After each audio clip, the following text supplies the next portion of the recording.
Lava lamp science experiment.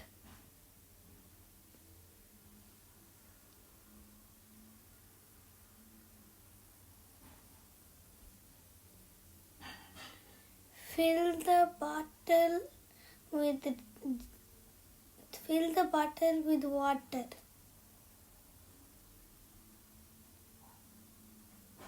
Then put some oil.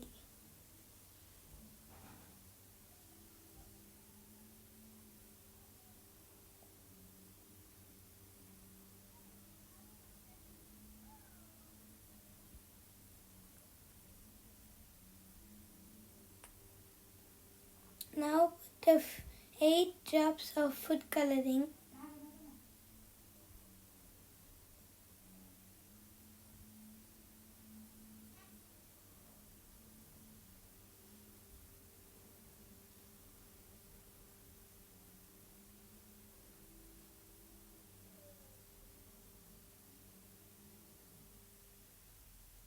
Now take a Ewascan tablet and take it into a half. Then put one inside.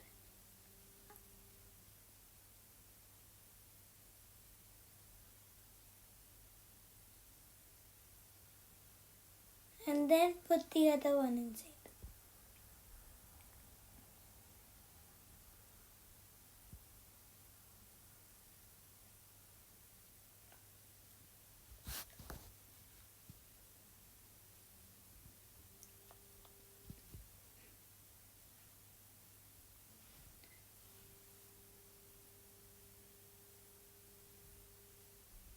Lava lamp is now ready.